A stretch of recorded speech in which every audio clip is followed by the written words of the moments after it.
Dans cette vidéo, je vais vous montrer comment vous allez pouvoir organiser votre code pour qu'il soit propre, maintenable, plus facile à lire et, comme le nom l'indique, mieux organisé. Donc j'ai repris à peu près la même chose que ce que nous avions dans la vidéo précédente, à savoir une fonction qui permet d'additionner deux nombres et j'affiche tout simplement l'addition à l'écran. Alors j'ai légèrement modifié, j'ai conservé la fonction getNum qui permet de récupérer un nombre saisi par l'utilisateur. Ça retourne ce nombre. J'ai conservé la fonction add qui additionne donc deux nombres. J'ai les prototypes ici. Et ce que j'ai fait en termes de modification, c'est que j'ai fait num1 et num2 qui seront donc deux numéros récupérés dynamiquement. Ce qui fait que maintenant j'ai plus rien en dur, c'est vraiment deux numéros saisis par l'utilisateur. On les récupère l'un après l'autre. Et j'affiche le texte à l'écran num1 plus num2 est égal au résultat de add. Alors si je lance le projet, on va voir ce que ça donne. J'ai saisir un nombre, je vais mettre 2, entrée. Saisir un nombre, je vais mettre 3, entrée. Et là j'ai bien 2 plus 3 est égal à 5. Bon évidemment, dans ma formation, je fais des choses très simples pour qu'on puisse se concentrer sur l'essentiel, pour que ce soit plus facile à suivre.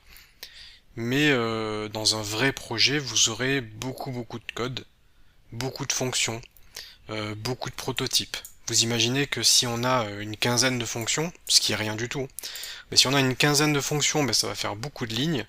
On va mettre une quinzaine de prototypes ici, et ça va vite devenir pas très lisible. Donc c'est pas comme ça qu'on code en C++. On va essayer d'avoir des fichiers le plus simple possible avec le moins de lignes de code possible. Et donc on va séparer notre code en plusieurs fichiers différents qui auront chacun leur spécificité.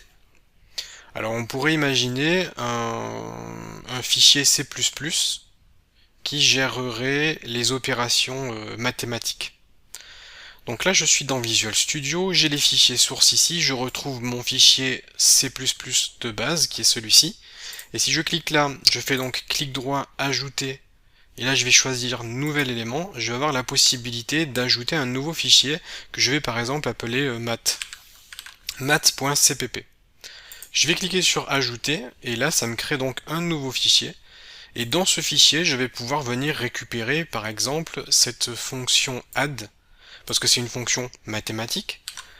Donc je peux venir la récupérer et je peux venir la coller ici.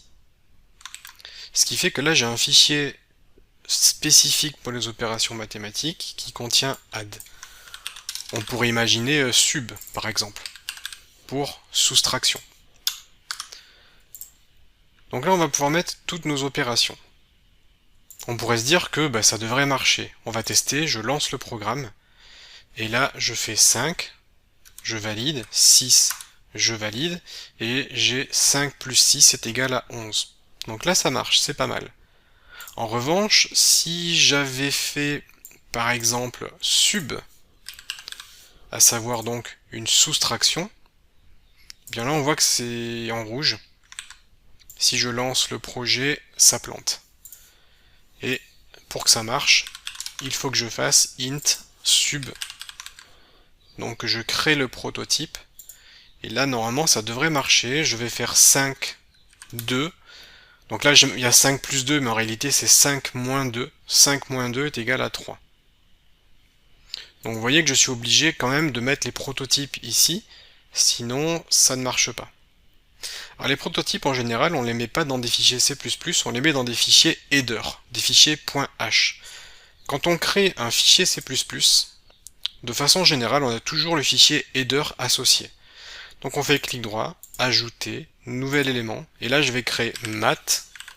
Donc par convention, on a exactement le même nom, sauf que ça ne sera pas C++, ça sera juste un .h. Je clique sur ajouter, et là j'ai mon math.h. Dans ce fichier math.h, je vais venir insérer les prototypes des fonctions. ce qui fait que les prototypes donc seront bien ici, ça sera bien listé ici. Alors vous voyez que là ça plante, ici c'est pas bon, je vais remettre add. Donc là ça plante, si je vais ici, bah pareil, ça sera pas terrible. Et ce qu'on fait quand on a un fichier header, c'est qu'on va faire un include. Et on va faire un include, alors cette fois-ci on va pas se mettre entre chevrons, on va faire guillemets guillemets, et on va mettre mat comme ceci. On n'oublie pas le point H, et pas besoin de point virgule.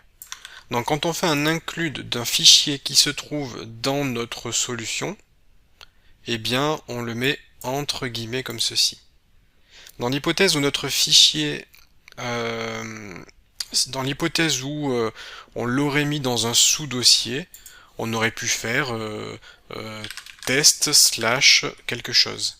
Si jamais c'était dans un dossier parent, on aurait pu faire point slash quelque chose. Ce qui fait que ça va récupérer le fichier là où il se trouve. Donc nous, il se trouve que notre fichier est juste à côté.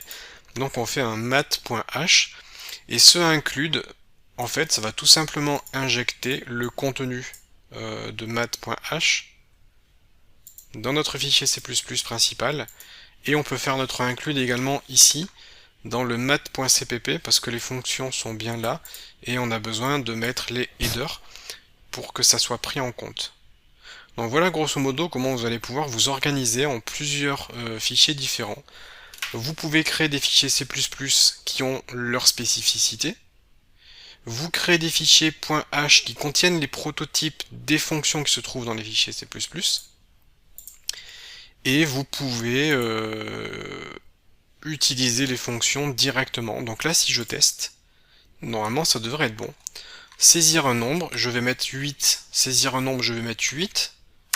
8 plus 8 est égal à 16. Donc là, on est bon. On a bien le programme qui fonctionne. Et on a quelque chose d'un petit peu plus propre, puisque la fonction addition n'avait absolument rien à faire dans notre fichier principal. Donc maintenant, si vous voulez vous entraîner, ce que vous pouvez faire, c'est extraire la fonction getNum dans d'autres fichiers. Vous pouvez vous entraîner en faisant ça, vous allez extraire tout ça et extraire également le prototype de façon à simplifier votre fichier principal. Et si vous avez bien réussi ce petit exercice, que vous maîtrisez bien cette notion, vous pourrez passer à la prochaine vidéo.